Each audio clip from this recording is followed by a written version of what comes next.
Alléluia. Seigneur, nous te disons merci pour ce moment que tu nous donnes d'être dans ta présence.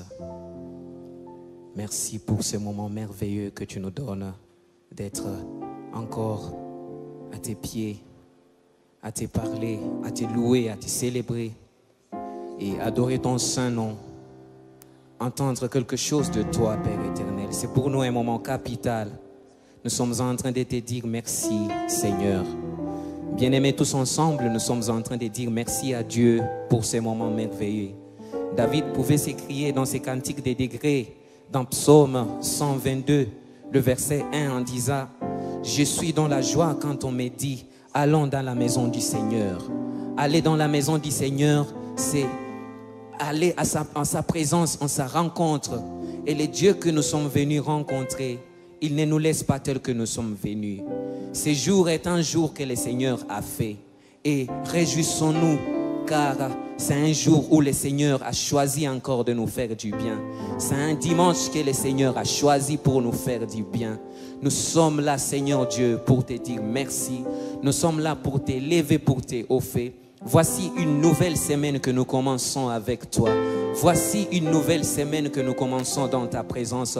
Voici, tu veux nous donner des directives pour cette semaine. Voici ta parole qui est une lampe en nos pieds, Seigneur Dieu Tout-Puissant, nous sera communiquée aujourd'hui, Seigneur. Nous savons que ces moments, il est bénéfique, crucial et capital dans nos vies, Seigneur. À cause de ta présence qui est là, à cause de ton règne qui est en train de contrôler toutes choses, Seigneur. Sois glorifié et élevé. Aujourd'hui, nous allons t'élever encore, Seigneur. Non pas seulement par nos mots, mais nos cantiques aussi vont glorifier ton Saint-Nom. Nos cantiques vont élever ton Saint-Nom, Seigneur. Par nos cantiques, nous allons reconnaître ta majesté, Père éternel. Tu es celui qui consomme la louange et l'adoration, Seigneur Dieu Tout-Puissant. Aujourd'hui, nous voulons faire monter encore ces cantiques, Seigneur. Nos cœurs remplis d'attitudes positives au-devant de toi, Seigneur Dieu Tout-Puissant. Voici, nous sommes là comme un peuple pour te glorifier. Tous les mondes, dans les mondes entiers, dans les quatre coins du monde, Seigneur, partout dans les mondes, sans frontières, Seigneur, nous sommes unis en ces moments pour glorifier ton Saint-Nom, pour porter ton nom haut, au-dessus de tout ce qui est, Seigneur, maléfique, au-dessus de tout ce qui est défi au-devant des hommes. Seigneur, nous sommes en train de t'élever, Seigneur. Comme un seul homme, voici, nous nous unissons partout dans les mondes pour élever ton Saint-Nom, Seigneur.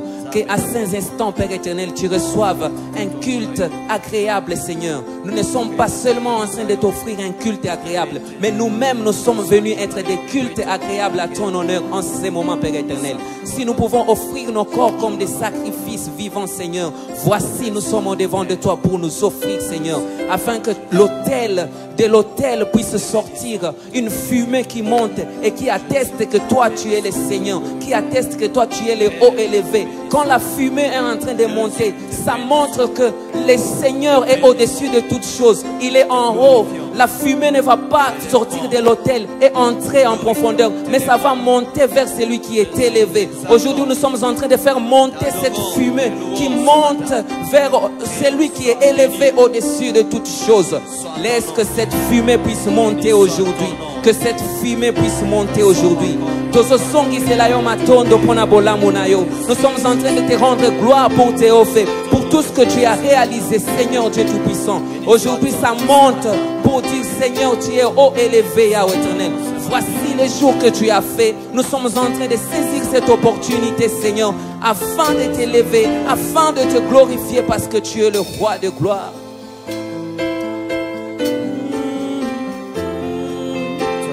Yahweh, Seigneur, merci. Merci pour cette grâce. Merci pour cette grâce.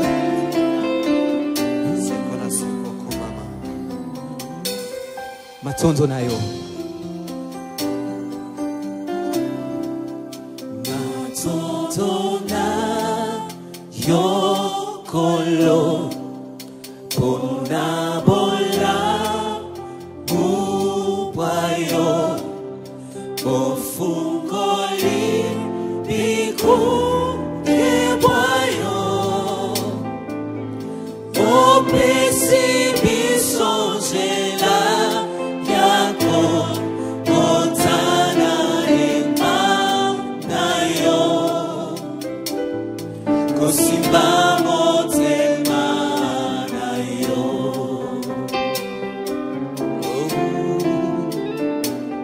Bisoto bianga makite.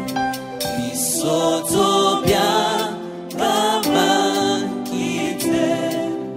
Topona makite. Ezangolu na yo. Olu na jesali. Katina biso. Ekuke felo. Ebuke felo ya. Ebuke felo ya bokwa kwani. Bisi biso ebonga. Pembeni ya kempo na yo. Pembeni ya kempo na yo. Bisoto bianga makite. Disons-les encore. C'est par la grâce que nous accédons à sa présence. Bisoto bianga makite. Topona makipete. Topona makipete. Ezangolu na ye. Ezosala. Katina biso. Ebuke felo ya mboka wani. Ebuke felo ya mboka wani. Epesi biso ebonga. Pembeni ya kembo. Pembeni ya kembo. Pembeni ya kembo. Kemba nani azalo kola yo. Azalo kola nani ya kosu kano. Mi feto mwa mini kolo. Mi feto mwa mini kolo. Tokotato la. Tokotato la mone. Mososo nani nani nani. Azalo kola nani ya kosu kano kola yo. Mokonzi na nyoso. Nani ya kokana na yo na kosunga he. Totomboli miso. Totomboli miso. Ebana yo ni mukuzi. Toye binani awana se. Muna nikolo. Muna te. Muna yo. Nani ya kosunga. Totomboli miso para yo. Je reconnais qu'il n'y a que toi qui peut faire dans nos vies. Tokotato la boneno yo. Boneno na kutana na go. Nani nani hey. Nani salo. Nani lokola yo.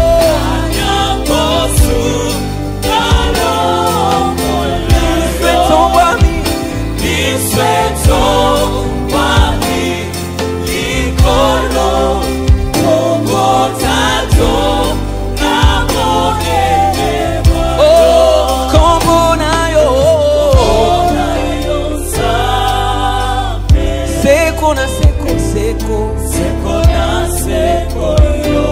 Libela na libela tolobi. Kombona yo. Kombona yo. Kombo yepesa kaelika na boyo basangi sikia. Yema lisusu. Kombona yo. Kombona yo. Seko na seko. Seko na seko yo. Seigneur, à jamais sois élevé. Le centre de notre culte, le sujet de notre adoration, le sujet de notre louange. C'est lui qui est au centre de toutes choses. Autour de toi gravite tous les bonheurs dont nous avons besoin. Autour de toi gravite toute la bénédiction dont nous avons besoin. Si je dois courir derrière la bénédiction, la meilleure façon de courir derrière cette bénédiction, c'est de courir derrière toi, Seigneur. C'est de te chercher, c'est de me prosterner devant de toi, c'est d'inviter dans ma vie, Seigneur, de te glorifier, de t'élever, de laisser être le roi dans nos vies, Seigneur. Seigneur, laisse que ce cœur s'exprime au devant de toi, ce cœur soit en train de s'exprimer au devant de toi, Seigneur, pour reconnaître ta majesté, pour reconnaître ta puissance, Seigneur. Yahweh, tu as fait ces jours. Tu as fait ces jours avec un but parfait, Seigneur Dieu puissant. Voici, tu es en train de nous atteindre, Seigneur Dieu puissant. Yahweh éternel, ce n'est pas nous qui t'avons choisi, Père éternel, mais c'est toi qui es venu vers nous. Seigneur, nous ne savons pas les critères de sélection, Père éternel, mais ce que nous savons seulement, tu nous as choisis, Seigneur. Nous ne savons pas les critères de la grâce, mais ce que nous savons, la grâce nous a précédés. Nous ne connaissons pas les critères de la grâce, mais ce que nous savons, la grâce nous a rencontrés, Seigneur Dieu Tout-Puissant. Si nous pouvons mieux expliquer ce que nous vivons aujourd'hui, nous pouvons le résumer par la grâce, Seigneur Dieu Tout-Puissant. Aucune intelligence ne peut nous donner ce que nous savons aujourd'hui, Père éternel. Seul toi tu agis, seul toi tu mets tes bénédictions à notre disposition, Seigneur. Yahweh, Kumbona Yosa, Amen, Sekona Seko, Sekona Seko Yokuma, Yemba, Kumbona Yo, Kumbona Yosa, Zabe, Naga, Sekona Seko Yokuma, Yemba, Kumbona Yo, Kumbona Yosa, Sekona Seko, Sekona Seko Yokuma. Qu'il soit élevé par nos acclamations, qu'il soit élevé par nos acclamations, qu'il soit élevé par nos cris de joie, qu'il soit élevé par nos ovations. Le roi mérite d'être acclamé. Là où le roi est présent, les acclamations doivent monter. Là où le roi est présent, les cris de joie doivent monter. Quel est l'honneur qui lui est dû en tant que roi? Quel est l'honneur qui lui est dû en tant que Seigneur? Quel est l'honneur qui lui est dû en tant que Tout-Puissant? Quel est l'honneur qui lui est dû en tant que celui qui contrôle la nature, en tant que celui qui contrôle nos vies? Il est le maître de toutes choses. Il est le maître de nos vies. Il est le maître de nos vies. Il est le maître de nos vies. Il est le maître des temps et des circonstances. Il est le maître de tout ce que nos pensées ne peuvent imaginer. Il est le maître de tout ce que dans nos projets nous ne pouvons envisager. Il est le maître de toutes ces choses. Il contrôle les futurs mieux que quiconque. Il nous maîtrise mieux que nous-mêmes. C'est Dieu-là que nous sommes en train d'élever. Aujourd'hui, que ton cœur puisse être animé de paroles de reconnaissance, des actions de grâce qui déclenchent en toi un état de foi qui te permet d'être debout même devant les difficultés, qui te permet d'être debout même devant des choses qui dépassent ton intelligence. C'est Dieu que nous sommes venus élever. Bwana ushukuriwe tena zaidi. Bwana ushukuriwe tena zaidi. Bwana ushukuriwe tena zaidi. Hallelujah. Hallelujah.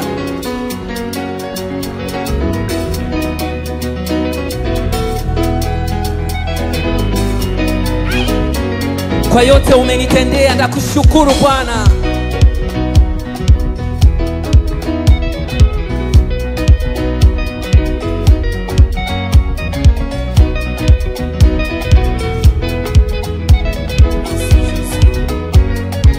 Kwa yote umenitendea Bwana, siwezi kusahau kwa kuwa yote kwangu ni ushuhuda. Kwa yote umenitendea Bwana, siwezi kusahau kwa kuwa yote kwangu ni ushuhuda. Kwa yote umenitendea Bwana, siwezi kusahau kwa kuwa yote kwangu ni ushuhuda. Kwa yote umenitendea Bwana, siwezi kusahau kwa kuwa yote kwangu ni ushuhuda. Kwa yote umenitendea Bwana, maishani mwangu, kwa familia yangu, mimi nitakushukuru wewe. Kwa yote umenitendea Bwana, siwezi kusahau kwa kuwa yote kwangu ni ushuhuda. Siwezi kusahau leo kuimba ukubwa wako.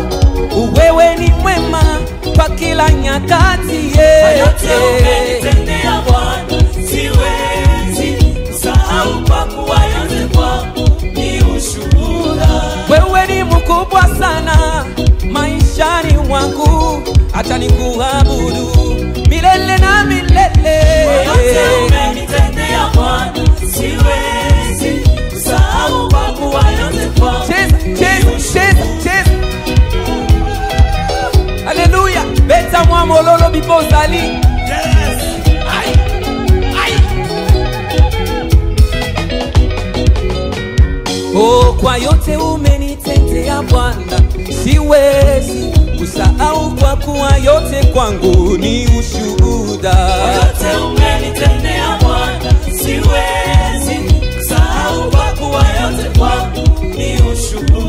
Kwa wimbo ninasema wewe ni mwema sana, nitakuimbia maishani mwangu mote. Yote umenitendea Bwana, siwezi sahau kwa kuwa yote kwangu ni ushuhuda. Kwa yote unatenda katika nchi ya Kongo, siwezi kusahau wewe ni mkubwa. Kwa yote umenitendea Bwana, haleluya, siwezi kusahau kwa kuwa yote kwangu ni ushuhuda. Shukuru ni Bwana kwa kuwa ni mwema, kwa maana fadhili zake ni za milele.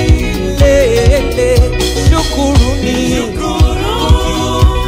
Bwana kwa kuwa ni mwema, kwa maana fadhili zake ni za milele.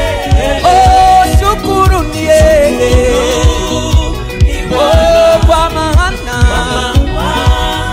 ni mwema, kwa maana fadhili zake ni za milele. Oh, taifa shukuru ni yeye. Anastahili sifa, anastahili kuabudu. Yeye ni mwema, kwa maana fadhili zake ni za milele. fadhili zake ni za milele, Fadhili zake ni za milele, fadhili zake ni za milele. fadhili zake ni za milele, Ametupa na nguvu, fadhili zake ni za milele, ametuamsha leo, fadhili zake ni za milele, ametupa na nguvu. fadhili zake ni za milele. Yeye ni msaidizi wetu, Fadhili zake ni za milele, fadhili zake ni za milele, fadhili zake ni za milele, fadhili zake ni za milele. Cheza, cheza, cheza, cheza. Oliver, Oliver, Oliver.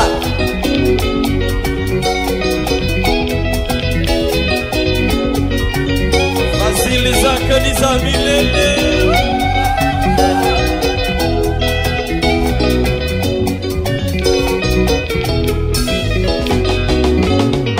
Oh, fadhili zake ni za milele, Fadhili zake ni za milele, fadhili zake ni za milele. fadhili zake ni za milele, Anatushindikiza popote fadhili zake ni za milele, ndani ya kazi yako fadhili zake ni za milele, na kwa watoto wako, fadhili zake ni za milele, maishani mwako, fadhili zake ni za milele, ndani ya kazi yetu, fadhili zake ni za milele, kwa nchi ya Kongo, fadhili zake ni za milele, mahali popote, fadhili zake ni za milele, fadhili zake ni za milele, fadhili zake ni za milele, fadhili zake ni za milele.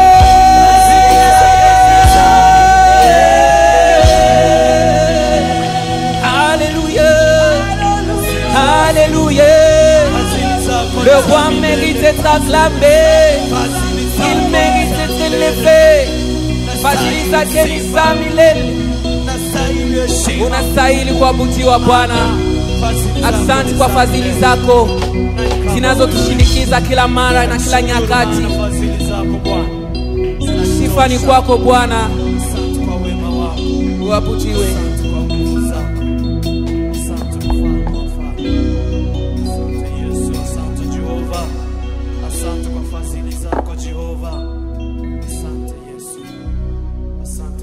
Seigneur notre Dieu, nous bénissons ton nom ce matin.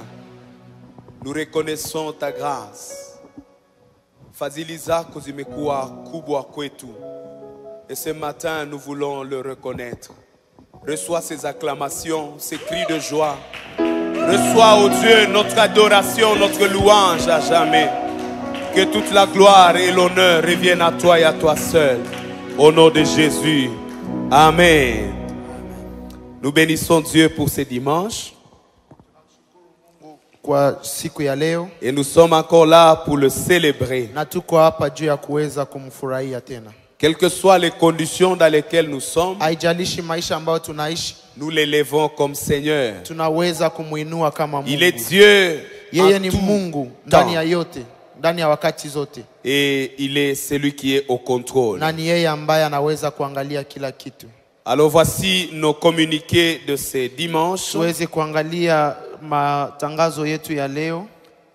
Nous voulons annoncer aujourd'hui, le 12 juillet, Tunataka kutangaza siku ya leo que nous continuons avec le même rythme. ya kwamba tunaendelea na ile mpango ya kila siku yetu ya L'église kawaida. Arche de l'Alliance bénie continue à fonctionner Yani, sur la radio. kanisa yetu ya Arche inaendelea kufanya kazi kwenye radio, Et nous sommes à permanence sur la radio Elisabeth. na tunaendelea kukua kila wakati kwa radio Elizabeth. Chaque matin de 5h30 à 6h30. Kila asubuhi kwanza saa 11:30 mpaka saa 12:30 C'est un moment intense ni d'intercession. wakati ya maombi, Et à partir de 6h30 jusqu'à 8h, il y a la rediffusion de na messages kwanza saa de prédication. 12 kunaanza kurudilia mahubiri yetu ya ambayo tulikuwa tunapana siku Et ya à Mungu. partir de 16h du soir, nous recommençons nos émissions. Na saa 10 ya jioni tunaanza sasa tena na zingine mipango. Il y a l'adoration, il y a l'enseignement. Kunakuwa wakati ya maombi na wakati ya mafundisho. Et chaque dimanche, nous sommes toujours sur RTGB, sur BAS, sur Nuru et sur Muungano. Kila Jumapili tuko kwa hizo radio ambazo tumetaja: BIS, Muungano, RTGB na Nuru. Et à ce dimanche, nous voulons rappeler à tous les parents Na leo tunataka tuwatangazie wazazi wote qui ont été bénis par des naissances dans les ambao familles waliweza kupata watoto de vouloir bien se présenter au bureau waweze kupita kwa ofisi ya kanisa pour enregistrer les enfants pour la dédicace. juu ya kuandikisha watoto wao kuweza kuombewa. Et nous voulons que vous puissiez vous préparer, passer au Na secrétariat. tunataka muweze kujitayarisha muweze kupita kwa ofisi ya kanisa. Et nous sommes en train d'accueillir tous ceux-là qui sont dans ces cultes aujourd'hui. Na tunataka tuwakaribishe wote ambao wameingia ndani Où ya que vous ibada hii. soyez accueillis par le Kila Seigneur. mahali mnapatikana, Mungu anaweza kuwakaribisha. Sentez-vous dans la présence de Dieu. Mujisikie mkiwa ndani ya mahali ambapo Mungu alipo. Ce moment de confinement nous a enseigné que Dieu, il est partout, il est grand. Hii wakati ya kufungiwa imeweza kutufundisha ya kwamba Mungu ako mahali pote na yeye ni mkubwa. Et donc nous sommes en train de nous accueillir mutuellement dans la présence Yaani de Dieu. tunataka tuweze kukaribishana ndani ya uwepo wa Si Mungu. vous êtes réunis quelque part à famille et vous suivez ce Kama mmeweza programme, ce kukutana culte, ndani ya jamaa na mnaweza je vous kupata prie ibada hii. d'acclamer ce grand Dieu, Nataka niwaambie kwamba tuweze d'apprécier kumshangilia sa Mungu bonté, huyu. Tuweze kufurahia d'apprécier uwezo sa wake. miséricorde. Tuweze kufurahia uzuri wake. Et nous voulons que quand vous êtes dans ces cultes, Na nataka ya kwamba wakati mko ndani ya ibada vous ne hii puissiez pas oublier d'être ce que vous avez toujours été pour le msiweze Seigneur. kusahau kitu ambacho mliweza kuwa juu. La Bible dit approchez-vous du Seigneur avec vos actions de grâce Biblia inasema muweze kukaribia Mungu na shukrani et vos offrandes. na sadaka zenu. Si vous êtes dans la cellule, Yaani kama mko mahali ndani ya vous pouvez vikundi, toujours apprêter vos offrandes naweza et kutayarisha donner ça sadaka au zenu na Seigneur. muweze kuzipatia Et Mungu. je vais prier pour ces Na mimi offrandes nataka et niombee prier pour le sadaka hizo na message. niombee pia ujumbe wetu wa leo. Seigneur Jésus, je viens élever ces offrandes à toi. Je viens prier que tu les bénisses et que tu les agrées. Je viens prier que le ciel soit ouvert sur tes enfants. Et je viens prier que Dieu, encore aujourd'hui, partout où nous nous retrouvons dans ce même esprit, que ta grâce nous comble, nous rencontre. Bénis, ô Dieu, nos dîmes, nos actions de grâce, et parle-nous ce matin dans le nom de Jésus. Amen. Nous apprécions ce Seigneur, le Dieu de Tunaweza toute grâce, kumshangilia Mungu ambaye wetu ni wa neema, lui qui écoute nos prières. yeye ambaye anasikia maombi yetu. Il n'est pas limité par les événements. Yeye hawezi kuachishwa na mambo ambayo Il est yanapita. Dieu. Yeye ni Mungu. Et nous allons continuer à le servir à Na toutes tutaendelea circonstances. kumtumikia kwa kila nyakati. Ce matin, nous voulons échanger sur la parole de Dieu. Asubuhi ya leo tunataka kuweza kuchangia neno la Mungu. Et nous allons parler des thèmes importants Na tutaweza kuongea juu ya mada ambayo ni ya maana qui sana, rencontrent les circonstances dans lesquelles nous nous retrouvons. ambayo inakutanana na nyakati ambazo tunaishi leo. Je voudrais continuer avec la pensée des hommes de Dieu. Ningetaka niendelee na ile mafikiri ya watu wa Mungu. Depuis que nous parlons de la révélation de Dieu dans la vie des patriarches, tangu tunaanza kuongelea juu ya ufunuo ya Mungu kwa maisha ya comment les wababu, patriarches ont prié, namna gani mababu waliweza kuomba. aujourd'hui j'aimerais préciser Leo nataka niweze que kuleta la hii prière attire kusema la ya kwamba révélation. maombi inaita ufunuo. La Bible déclare, Biblia inasema hivi, évoque-moi, anasema ya kwamba uniite je te répondrai, nami nitakujibu, je te révélerai des choses cachées. nitakufunulia vitu ambavyo vimejificha. Celui qui prie s'expose à Yule la révélation. ambaye anaomba anajiacha kwa kuweza kuona ufunuo. La prière déclenche le mystère de la révélation dans la vie de Maombi l'homme. inafungua ile ufunuo wa Mungu. Tout celui qui veut découvrir Dieu, Kila yeyote ambaye anataka aweze kumtambua tout Mungu, celui qui veut connaître Dieu davantage, kila yule ambaye anapenda amjue Mungu kwa undani, doit s'investir dans la prière. lazima aweze kujiingiza ndani ya maombi. Ayant parlé de la révélation, disons de la prière dans la vie de Tulikuwa patriarche, tumeongea juu ya maombi ndani ya maisha ya mababu. je vais aborder un sujet sur la révélation de Dieu dans la vie de patriarche. Nataka niweze kuongelea ufunuo wa Mungu kwa maisha ya wababu. Mais je vais dire la révélation de Dieu par le vide. Kujionesha kwa Mungu kupitia utupu. La révélation de Dieu par le vide. Ufunuo wa Mungu kupitia utupu. Quand nous voyons la vie des patriarches, Wakati tunaangalia maisha ya mababu wetu ndani ya Dieu imani, se révélait à eux Mungu alijionesha kwao par un vide réel. kupitia utupu fulani ndani ya maisha yao, ama kukosewa fulani ndani ya maisha Le yao. vide cache la révélation de Dieu. Utupu ama kukosewa inaonesha ufunuo wa Mungu. Le vide révèle Dieu. Kukosa ama ile utupu inaonesha Mungu, inafunua Mungu. Ce matin, je vais m'adresser à un homme. Leo asubuhi nataka niweze kuongea na mtu. Je vais m'adresser à une femme. Nataka niongee na mwanamume ama Je vais mwanamke. m'adresser à ce jeune homme Nataka niongee na kijana yule qui peut sentir le vide autour yule de lui. ambaye anasikia utupu kwa Qui peut maisha se yake, sentir dans la solitude. ambaye anajisikia akiwa ndani ya upekee ama Qui ndani ya peut se upweke, sentir dans un vide ama d'opportunité. mtu ambaye amefika mahali ambapo anasikia amekosewa, amekosa nafasi, amekosa Un fursa, vide de possibilités. amekosa fursa fulani, Un vide de secours. amekosa msaada. Je veux dire que vous êtes concernés par ce Nataka message. nikuambia ya kwamba hii ujumbe ni yako. Chaque patriarche Kila babu a donné à Dieu un nom aliweza kupatia Mungu jina qui était attaché ambayo iliambatana au vide qu'il a na traversé. utupu ama kukosewa ambayo alipitia ndani. Nous allons développer ce message à 4 points, à 3 points. Tutaweza kuona nukta tatu. Le premier point, nous allons parler des 4 vérités Nukta ya kwanza tutaongea juu ya maukweli ine qui sont attachées à la réalité du vide dans la vie de ambazo l'homme. ziko ndani ya hiyo kukosa ndani ya maisha ya mtu.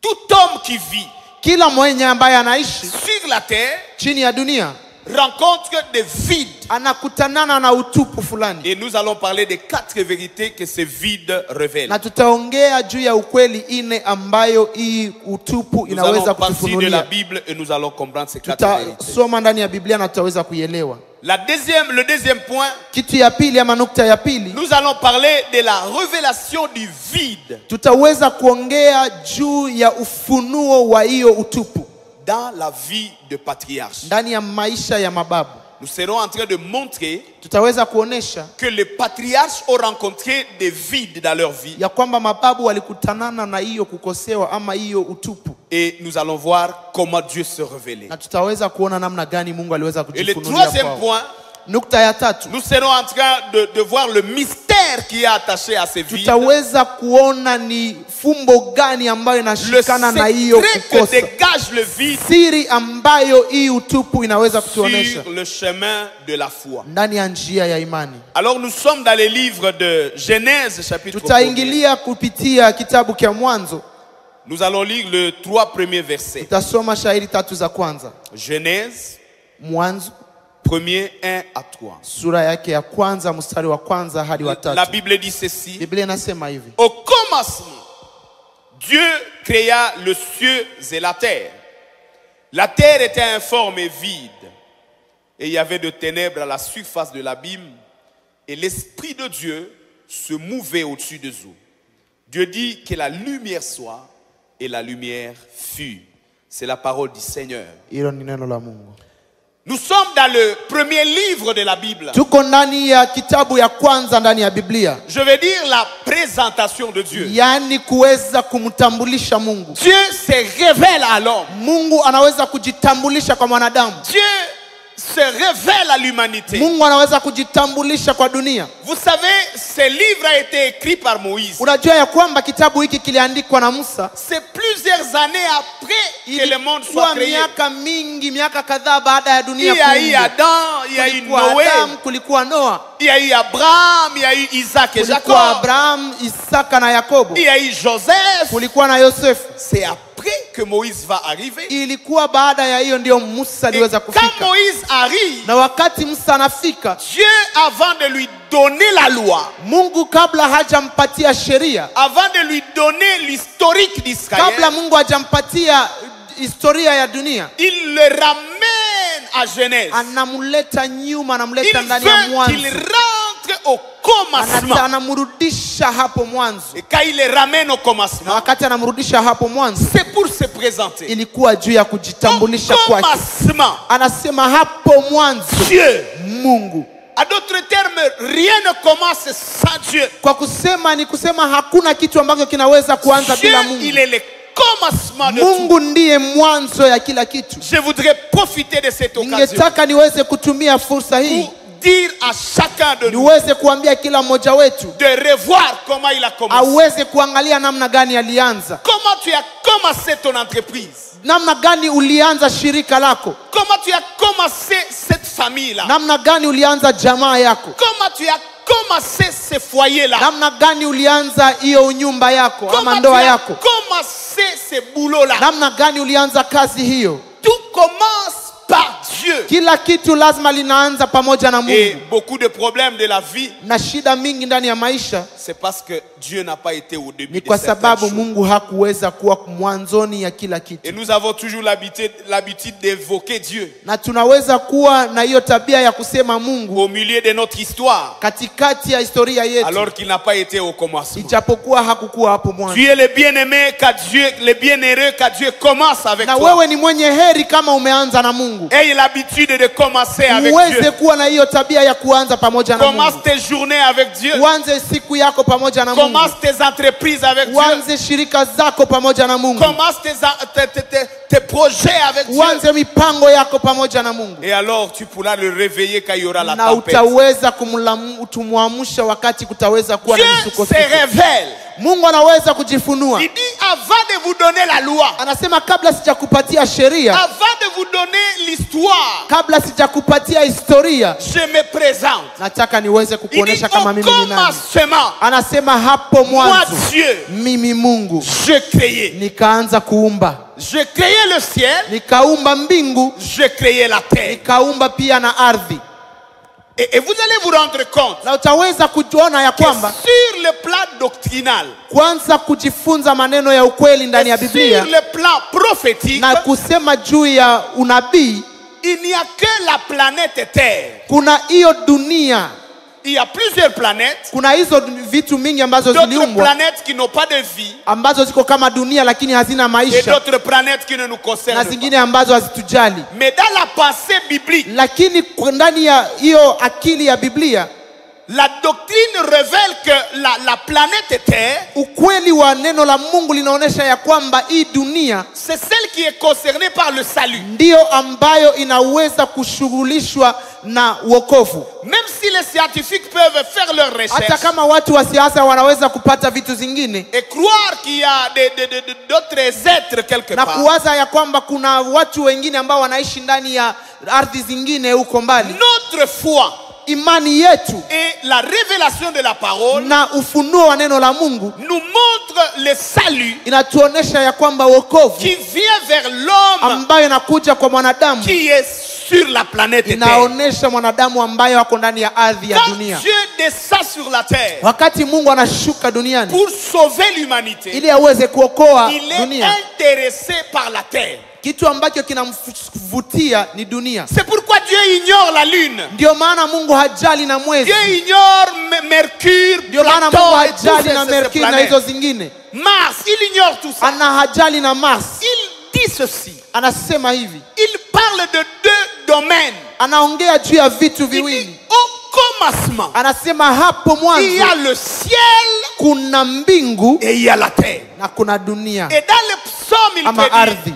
le ciel c'est mon trône. Na ndani ya Zaburi anasema mbingu ndiyo makalio yangu La terre c'est mon marchepied. na ardhi ndipo mahali ambapo naweka miguu yangu. La terre c'est mon champ d'action.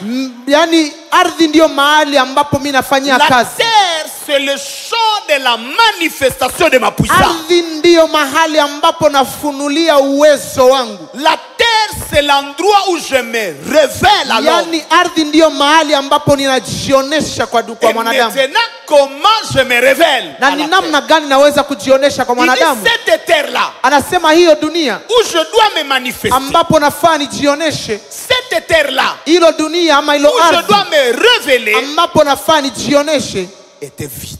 ilikuwa haina kitu, ilikuwa na yani ilikuwa na kukosa. J'aimerais que tu comprennes cette réalité. Nataka uweze kuelewa hiyo C'est un kweli. grand mystère dans la parole de Dieu. Hiyo ni fumbo kubwa ndani ya neno la Vous savez, Mungu. le livre de Genèse, c'est un livre prophétique. Unajua ya kwamba kitabu cha Mwanzo ni kitabu cha unabii. Toute la Bible, j'ai toujours dit, est contenue dans Genèse. Biblia yote naozoea kusema ya kwamba Dieu inapatikana a ndani tout ya révélé Mwanzo. dans Genèse sous forme de paraboles. Mungu aliweza kuonesha kila kitu ndani ya Mwanzo kupitia mifano. Il dit la terre sur laquelle je place l'homme. Anasema ardhi ambayo nimeweza kuweka mwanadamu, La terre qui contient tout ce qui va intéresser l'homme. dunia ama ardhi ambayo nimeweka kila kitu ambayo inaweza kuvutia La mwanadamu. terre qui fera objet de recherche de l'homme. Dunia ama ardhi ambayo itaweza kuvutia akili na sayansi ya mwanadamu. Je vais vous dire comment était cette Nataka terre. nikuambie kama ilikuwa namna Il dit gani. la terre là Anasema dunia hiyo était informe ilikuwa haina vile ya kukua et était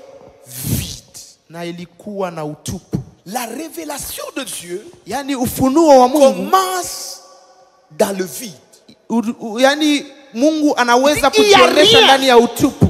À d'autres termes, Dieu se révèle dans le rien. Kwa kusema yani Mungu anaweza kujifunulia mahali ambapo À hakuna d'autres kitu. termes, Dieu existe là où il n'y a rien. Yani Mungu anakuwa mahali ambapo hakuna kitu. Tout ce qui va être Kila kitu ambacho kitakuwa commence par lui. kinaanzia kwake.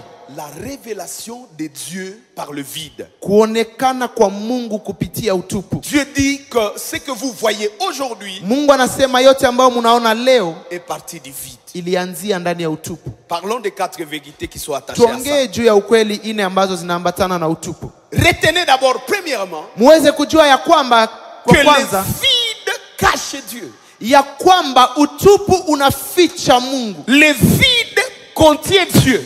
Utupu inaweka Mungu. Là où il n'y a rien, Mahali ambapo unaonekana ya kwamba hakuna kitu, il y a Dieu. ni hapo mahali ambapo Mungu yupo. Là où il n'y a pas de possibilité, Mahali ambapo kunaonekana ya kwamba hakuna njia là où il fulani, n'y a pas d'opportunité, mahali ambapo hakuna nafasi ama fursa là fulani, où il n'y a pas de richesse, mahali ambapo hakuna utajiri, il y a Dieu. ni hapo ambapo Mungu yupo. C'est une vérité fondamentale qu'il faut Hiyo ni retenir. ukweli ambayo lazima tuweze kujua. Il dit quand la terre était vide, Anasema wakati dunia ilikuwa haina kitu, l'Esprit de Dieu était là. hiyo ndio mahali ambapo roho wa Mungu se ilikuwa mouvait au-dessus de inazunguka juu ya hiyo utupu. J'aime le vide Mimi napenda hiyo utupu parce que le vide cache Dieu. kwa sababu hiyo utupu inaficha Mungu. Si tu te retrouves dans un endroit où il n'y a rien, Wakati unakutanika mahali ambapo hakuna kitu, alors il y a Dieu. ujue ya kwamba hapo ndipo mahali Alors Mungu tu es yupo. appelé à rencontrer Dieu dans Yani ce hapo vide. ndipo umeitwa ili uweze kukutana na Mungu. Il y a des hommes quand ils rencontrent le vide, Kuna watu ambapo wakati wanakutanana na hiyo ils utupu, savent que je suis dans la solitude. wanawaza ya kwamba wako ndani ya upweke. Il n'y a plus de projets. Wanasema hakuna tena kitu ambacho Il n'y naweza a plus kufanya. des organisations qui vont m'engager. Hakuna watu ambao wanaweza kunipatia tena kazi. Combien se sont suicidés? Wangapi waliweza kujiua? Ce matin, j'aimerais dire à quelqu'un, Asubuhi ya leo nataka niambie si tu Mungu, te sens seul, kama unajisikia peke tu yako, sens le vide autour de unasikia ya toi, kwamba kuna utupu, c'est qu'il y a une opportunité de rencontrer sema Dieu. hapo ndipo kunapo nafasi Là ya où il n'y a kukutana na Mungu. rien, Wakati hakuna chochote, il y a Dieu. hapo ndipo Mungu alipo. La deuxième vérité, Ukweli wa pili c'est que le vide ni kusema ya kwamba utupu facilite la conquête du cœur de l'homme. inasaidia Mungu kuweza kushika roho ya mwanadamu. Quand l'homme se retrouve dans un moment vide, Wakati mwanadamu amekutanika ya kwamba hakuna kitu quand kinamzunguka, l'homme se retrouve dans une terre vide, wakati mwanadamu anajikutana ndani ya dunia ambayo iko ndani ya utupu, quand l'homme se retrouve dans un espace où il n'y a pas de possibilité et wakati d'opportunité, mwanadamu anakutanika mahali ambapo hakuna nafasi fulani ama njia fulani, cela lui offre l'opportunité d'aller vers le Seigneur. ile inampatia wakati ama fursa ya kuenda mbele ya Mungu. Cela lui donne la possibilité d'accéder à la voix de Dieu. Hapo ndipo unaweza kusikia sauti ya Mungu. Je veux dire à quelqu'un, ne te suicide pas. Nataka niambie mtu siweze kujiua. Je veux dire à quelqu'un, ne fuis pas. Nataka kuambia mtu sikimbie. Je veux dire à quelqu'un, ne désespère pas. Nataka kuambia mtu sipoteze tumaini. Parce que tu sens le vide. Kwa sababu unasikia upweke, kwa sababu Dans unasikia ce vide, hiyo utupu. dans ce vide-là, Ndani ya hiyo utupu, Dieu peut rencontrer ton cœur. Mungu anaweza kukutana na roho yako. Dans ce vide-là, Ndani ya hiyo utupu, Dieu peut te parler de manière particulière. Mungu anaweza kukuongelesha kwa njia ya upekee. Dans Deutéronome chapitre 8, Kumbukumbu la Torati sura yake ya 8, du 2e au 17e verset, mstari wake wa 2 hadi 17. la Bible dit ceci: Biblia inasema hivi: Je vous ai sorti de l'Égypte, nimewatoa Misri, je vous ai amené nimewaleta dans le désert ndani ya jangwa 40 ans. Je vous ai maintenu dans le désert kwa miaka 40 nimewaweka ndani ya hiyo jangwa afin de parler à votre cœur. ili niweze kuzungumza na roho yenu. Le désert, c'est un milieu vide. Jangwa ni mahali ambapo kuna utupu. Le désert, c'est un milieu de solitude. Jangwa ni mahali pa upweke. Le désert, c'est un milieu vide d'opportunités. Jangwa ni mahali ambapo hakuna njia Et yoyote. c'est là Lakini ni hapo que Dieu choisit ndipo Mungu anachagua pour parler ili au cœur aweze de son peuple. kuzungumza na roho ya Israeli. J'aime le cantique de David. Nataka nafurahia hiyo wimbo ya Daudi. Il dit, si j'avais les ailes Anasema ningekuwa na mabawa comme la colombe, kama ndege, kama njiwa, je m'envolerais. ningeruka, J'irai jusque dans les déserts ningeenda mpaka ndani ya jangwa pour rencontrer Dieu. ili niweze kukutana na Mungu. Oh, le Dieu que nous servons, il se cache dans le Ule Mungu désert. ambaye tunatumikia ni Mungu ambaye anajificha ndani ya Le Dieu que jangwa. nous servons, il se cache dans la solitude. Mungu ambaye tunatumikia ni Mungu ambaye anajificha ndani ya Le upweke. Dieu que nous servons, il se cache dans des moments qui sont vides Mungu d'opportunités. ambaye tunatumikia ni Mungu ambaye anajificha ndani ya wakati mahali de ambapo possibilités. kuko utupu wa njia, Pourquoi? utupu wa fursa na utupu wa vitu vingi. Pourquoi le Seigneur veut faire ça? Kwa nini Mungu anapenda kufanya hivyo? Seigneur, pourquoi tu choisis cette Kwa méthode? nini Mungu anatumia njia hiyo? Il dit, je vais conquérir vos cœurs. Anasema ni kwa sababu napenda niweze kushika Je roho veux zenu. que je sois la seule possibilité que vous avez. Nataka niweze kuwa njia ya pekee ambayo Je naweza kuona. veux que je sois la seule source que vous avez. Nataka niweze kuwa hiyo chemchemi pekee ambayo naweza kupata. C'est pourquoi Psaume dit, Ndio maana Zaburi inasema ceux qui dansent wale ambao wanacheza et ceux qui chantent, na wale ambao wanaimba tous ces cris, wote wanaweza kulalamika, nos sources, ô Éternel, sont en toi. chemchemu yetu Bwana ni ndani En yako. d'autres termes, tu es ma seule possibilité. Kwa njia nyingine anataka kusema wewe ndio njia Tu es pekee, ma seule opportunité. wewe ndio fursa pekee Si ambayo je niko vais nayo. avoir, Yaani kama nataka kupata kitu ce sera par toi. ni kupitia wewe. Si je vais devenir, Kama nataka niweze kuwa mtu fulani ce sera par ni toi. kupitia wewe Mungu. Et combien par ces vides, Na kupitia hiyo kutupu Dieu peut accéder à nos cœurs. Mungu anaweza kuingia ndani ya roho yetu. Parfois nos cœurs sont remplis de préoccupations. Sana sana roho yetu huwa inajazwa na maswali. Parfois nos cœurs sont agités par les événements de la vie. Sana sana roho yetu huwa inasumbuliwa na mashaka ya vitu vya dunia. Et quand Dieu nous amène dans ces vides, lakini wakati Mungu anatuleta ndani ya hiyo kukosa, il peut parler cœur à cœur à nos cœurs. Anaweza kuongea roho kwa roho. S'il y a quelqu'un qui est dans un vide, kama kuna mtu ambaye ako ndani ya s'il y a kukosa, quelqu'un qui se sent dépouillé des opportunités, kama kuna mtu ambaye amekosa hata njia ama fursa fulani, je vais lui dire, tu peux tout manquer, na kuambia kwamba unaweza kosa kila kitu, mais là tu as la seule possibilité lakini njia d'accéder au moja cœur de Dieu. ambayo uko nayo ni kuenda kuingia ndani ya Tu roho as ya la Mungu. possibilité que ton cœur fasse une rencontre Uko na hiyo arrosée de njia grâce ya avec Dieu. kuweza kukutanana na neema ya Mungu. La troisième vérité, Ukweli wa tatu c'est que le vide ni ya kwamba hiyo utupu réduit la compétition de la gloire de Dieu. inaweza kupunguza hiyo kupiganiana. À d'autres termes, Kwa njia nyingine, quand l'homme est dans un vide, wakati mtu wako ndani ya utupu, quand l'homme se retrouve dans cet espace où il n'y a pas de possibilité, wakati unakuwa ndani ya nafasi ambapo hakuna njia quand ingine, l'homme regarde à l'est, à l'ouest, wakati unaangalia mwanzo na il nyuma, ne voit pas d'où viendra le secours. hauone kama msaada itatoka wapi. Cela réduit le partage de la gloire de Ile Dieu. inapunguza ile kuchangia utukufu wa Mungu. C'est le champ favorable de Dieu Na ile ndiyo shamba nzuri ya Mungu, pour qu'il intervienne. ili aweze kukusaidia peke Parce que yake. Esaïe nous révèle, Kwa sababu Isaya anasema il dit ceci: hivi, je ne partagerai pas ma gloire avec quelqu'un. siwezi kuchangia utukufu wangu na mwanadamu ama na mtu fulani.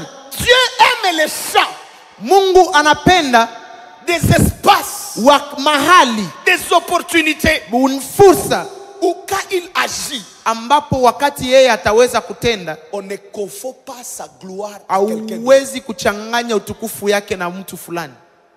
Vous savez, il y a des témoignages à l'église, par exemple, Unajua kuna wakati mtu anaweza kupana ushuhuda ndani ya où kanisa. quelqu'un dit, Mtu anaweza kusema, je suis passé à l'église, yani nilipita kwa kanisa, les intercesseurs ont prié pour moi, waombaji wakaniombea, le pasteur a prié pour pastor moi, akaniombea, et Dieu m'a conduit vers un grand na spécialiste. Mungu akanipeleka kwa ule mtu ambaye anaweza kunitibu, Et c'est un bon médecin. na ule mganga akanitibu kabisa, Et j'ai été guéri. na nikapona. Vous avez l'impression qu'on veut faire participer Dieu à la gloire du médecin. Unaona ni kama wanataka kusaidia Mungu kuonekana C'est comme si ndani on ya dit, ile mais utukufu pasteur, ya vous ule avez quand même mganga. prié.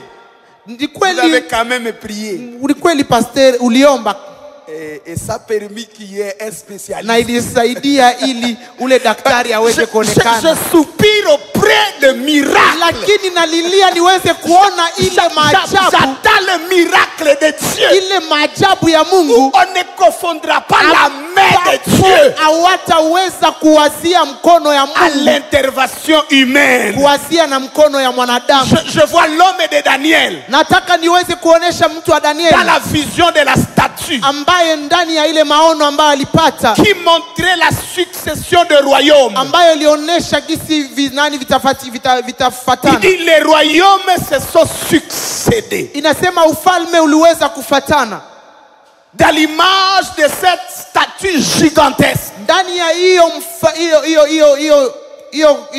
mfano. il dit j'ai vu une pierre Niliona jiwe qui s'est détachée d'une montagne ambayo ilitoka kwa mlima sans les secours d'aucune bila main, kusaidiwa na mkono yoyote, sans intervention. bila kusaidiwa na La kitu yoyote. pierre a frappé la statue Ile jiwe iliweza kupiga hiyo mnara, et c'est devenu une grande montagne. na hiyo mnara ikaweza kuwa mlima kubwa. À d'autres termes, Kwa njia zingine, personne ne peut dire que moi j'ai renversé. hakuna mtu ambaye anaweza kusema mimi nimegeuza. La pierre est intervenue. Jiwe peke yake lilijileta. Je prie pour toi, celui qui m'écoute. Nataka niweze kukuombea wewe ambao Je prie unatusikiliza. que des interventions divines naomba ya kwamba mkono wa se Mungu manifeste dans ta vie. uweze kuonekana ndani ya Au maisha point yako, qu'on ne confonde pas mpaka hawataweza kusema cette main de Dieu ya kwamba mkono wa Mungu avec ton diplôme, iliweza kusaidiwa na ile avec shahada tes yako ya masomo, compétences, iliweza kusaidiwa na ile ujuzi avec wako, tes relations. iliweza kusaidiwa na watu Je veux que fulani. Dieu t'amène Nataka Mungu aweze au kukupeleka troisième miracle de l'Égypte. ndani ya ile maajabu ya tatu ya Quand Misri. Dieu s'est manifesté en Égypte, Wakati Mungu aliweza kuonekana Misri, les magiciens essayaient de copier. wale wachawi walikuwa wakijaribu Les kufanya magiciens hivi. essayaient de refaire la même Walikuwa chose. wanajaribu kufanya kitu kimoja ambacho Musa alikuwa anafanya, Et Moïse, na Musa akafanya conduit par le Seigneur, akiwa ameongozwa na va Mungu, prendre la poussière. akaweza kuchukua vumbi, Il va jeter la poussière. akatupa vumbi. La poussière va devenir des poux, des insectes. Ile vumbi ikageuka kuwa chawa, En d'autres termes, la poussière a revêtu la vie. na kusema hiyo vumbi ikaweza kuchukua maisha. Les magiciens ont essayé de pirater ce miracle Wale wachawi walijaribu kufanya ile miujiza, et ils ont échoué. wakashindwa. Quand il fallait changer l'eau à ça, ils Wakati l'ont fait. waligeuza maji kuwa damu waliweza. Quand il faut changer les bateaux à serpent, ils l'ont Wakati fait. waliweza kugeuza muti kuwa nyoka Mais wakaweza. quand la poussière devait revêtir la Lakini vie, wakati vumbi ingefaa kuchukua il n'y maisha, avait que Dieu seul. ilikuwa Mungu tu peke yake. Et les magiciens ont dit ceci: Na hao wachawi wakasema hivi, ça, hii c'est le doigt de l'Éternel. hii ni kidole ya Mungu. Je prie que le doigt de l'Éternel intervienne dans tes Naomba ya affaires. kwamba kidole kia Mungu kiweze Si tu es à la kutumika ndani ya justice, maisha yako. Kama wewe uko Je ndani prie ya que le doigt de sheria, Dieu intervienne. naomba ya kwamba mkono wa Mungu iweze Où kusaidia. l'occultisme ne saura contrôler Mahali la situation. wachawi hawawezi kuangalia kitu ndani yako. La connaissance ne saura barrer la route. Ujuzi haiwezi kukusimamisha. Et alors, la gloire Na hapo reviendra seulement à Dieu. utukufu itamrudilia Mungu peke yake. Ma prière pour tous les Assois et Assoises, Maombi yangu kwa watu wote wa Ashe c'est que leo Dieu intervienne dans leur vie ni ya kwamba Mungu aweze kuwasaidia ndani ya maisha de yenu, manière à ce que la gloire lui revienne mpaka totalement. utukufu itamrudilia yeye peke Et yake. cela nous conduit à la quatrième Na ile vérité, natupeleka kwa ukweli wa nne, où je dis que le vide ambapo nasema ya kwamba hiyo utupu favorise la vraie adoration. inasaidia ili uweze kufanya maabudu ya kweli. Quand l'homme qui a connu le vide, Kama mtu ambaye amejua utupu il rencontre la main de Dieu. anakutana na mkono wa Mungu, L'homme qui a vu qu'il n'y a pas de secours, mtu ambaye aliona ya kwamba hakuna il msaada, n'y a pas moyen d'évoluer, hakuna njia ya il n'y kuendelea, a pas de possibilité. hakuna njia ingine, Dieu vient dans ce Mungu vide-là. anakuja ndani ya ile Il kukosewa yako, intervient. anaweza kukusaidia. L'homme se met à genoux Mtu anapiga magoti et il adore Dieu. na anaweza kumtukuza Mungu. Je prie que Dieu t'amène à adorer. Nataka Mungu aweze kukufikisha mahali ambapo unaweza Tu n'es pas en kumwabudu, train de mélanger les hommes dans ta prière. ambapo hautaweza kuchanga wanadamu ndani ya Oh maombi Seigneur, yako. je te bénis Oh Mungu, nakushukuru pour les cœurs gentils que tu as donnés à mon oncle. juu ya ile roho mzuri ambayo ulipatia myomba yangu. Non. Hapana, Je veux qu'à un moment donné, nataka kwa wakati tu fulani, adores Dieu. wakati unaweza Et tu kumwabudu dis, il n'y a Mungu, que toi qui peux faire ça. unasema ya kwamba Mungu ni wewe Il pekee n'y a unaweza que kufanya toi. hii, ni wewe Tu pekee peux faire ça. ambaye unaweza kufanya hivi. Et parfois tu n'as plus de vocabulaire. Na wakati fulani hata hauna maneno ya Parce kusema, que tu es devant la main de kwa Dieu. sababu kwa hiyo wakati uko mbele ya mkono wa Que Mungu. cette main se révèle dans ta vie. Naomba ya kwamba ile mkono iweze Et kujifunulia t'accorde kwako une révélation sans na interférence. iweze kukupatia ufunuo ambayo Une haitaingiliwa na chochote, adoration sans confusion. maubudu ambayo haitaingiliwa na chochote. Je vois David Naona Daudi qui pouvait dire, ambaye angeweza kusema, qui pouvait me donner la royauté si ce n'est que anasema ni Dieu. nani angeweza kunipatia kuwa mfalme kama sio Mungu? Quand sa femme lui pose la question, Wakati bibi yake anaweza kumuuliza, il dit pourquoi tu as dansé devant tout le kwa nini monde? uliweza kucheza ovyo ovyo mbele ya kila mtu? David dit non, Daudi anasema, je n'ai jamais dansé devant quelqu'un. anasema sijawahi kucheza mbele ya Je n'ai mwanadamu, jamais adoré pour plaire à sijawahi quelqu'un. kuabudu ili niweze kumfurahisha Il y a un mwanadamu. Dieu Kuna yule Mungu qui m'a choisi ambaye alinichagua sans critère, bila kuangalia vile nilivyo, sans compétence, bila kuangalia ujuzi wangu, sans relation bila kuangalia watu ambao Il wangeweza m'a kunipatia hiyo tiré kazi. de la bergerie Akaweza kunitoa kwa kazi ambayo nilikuwa nafanya ya kuchunga mbuzi, et il m'a mis sur le trône. na akaweza kunipatia ufalme. C'est devant lui Ule Mungu ndio nachezea, que j'ai dansé. ndio naweza kucheza. Je prie que Dieu élève des adorateurs Naomba Mungu aweze kuwaleta watu ambao wanajua kuabudu, qui n'adorent pas pour plaire aux gens, ambao hawataabudu ili waweze kuwafurahisha wanadamu, qui ne dansent pas pour montrer aux gens, hawataweza kucheza mais ili qui vont waweze faire des kuonesha danses Mungu, sans rythme. lakini ambao watacheza Le seul rythme ile vient kucheza de cette image de ambayo Dieu. inatokana na hiyo picha ya Mungu Que ambayo la wako gloire nayo. revienne à ce Dieu. Utukufu imrudilie Mungu.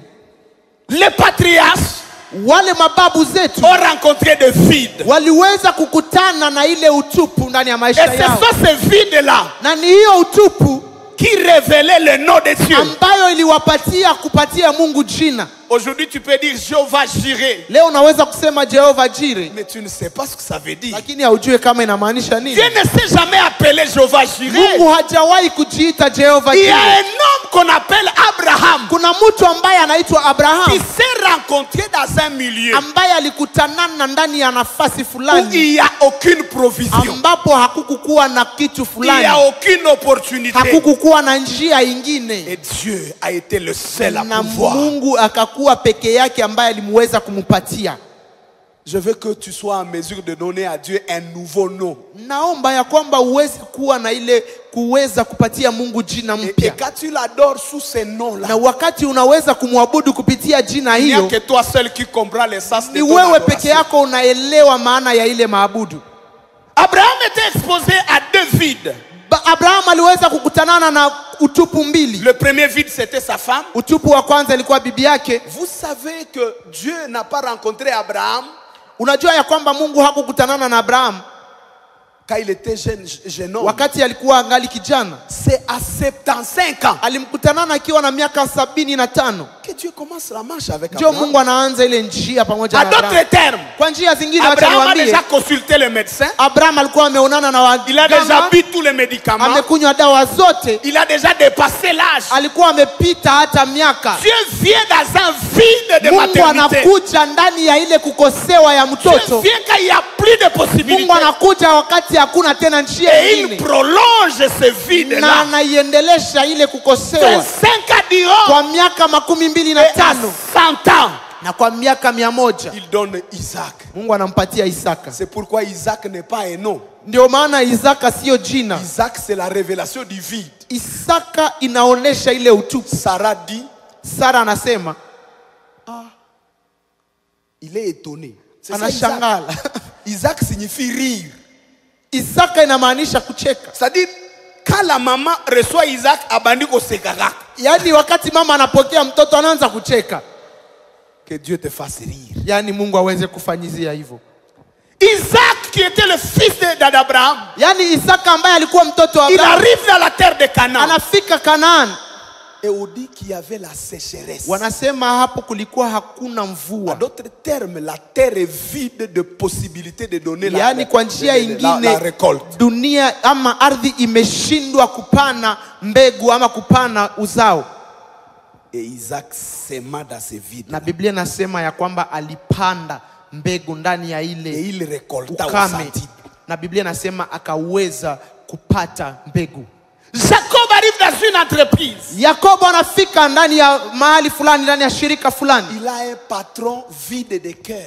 Anakutana na mtu ambaye hana roho. Quelqu'un qui change 10 fois le salaire. Mtu ambaye anabadilisha mshahara wake mara 10. Quelqu'un qui veut la mort de ses serviteurs. Mtu ambaye anataka kifo ya watumishi wake. Mais Dieu lui donne l'abondance là où il n'y a Lakini pas de Mungu cœur. anampatia uwingi Dieu ndani lui ya donne hiyo. l'abondance là où il n'y a pas un salaire. Mahali ambapo alikuwa hana Dieu lui donne mshahara. l'abondance là où il n'y a pas Lakini un Mungu barème anampatia salarial. wakati anampatia Je prie kutajirika wakati ambapo que hakuwa na ce Dieu hiyo de msaada. patriarche se révèle dans ton vie. Naomba ya kwamba ule Mungu wa mababu zetu wa kiroho hawezi C'est kukutana. pourquoi Je suis en train de dire à quelqu'un, Ndio maana nataka niambie il mtu y a un secret attaché au vide. ya kwamba kuna siri ambayo S'il y a un inaambatana vide na autour de kukosewa. toi, Kama kuna s'il y kukosewa, a un vide dans ta famille, kama kuna ile utupu ndani ya s'il jamaa n'y a yako, pas de secours autour de kama toi, hakuna msaada c'est kando que tu es yako, au rendez-vous de rencontrer la kusema main ya de Dieu. kwamba Mungu ako Oh, hapo. je vois un homme qui a rencontré Jésus. Naona ule mtu ambaye amekutanana na Yesu, C'était dans Jean chapitre 5, ilikuwa ndani ya Yohane à sura la 5, piscine de Bethsaida. hapo kwenye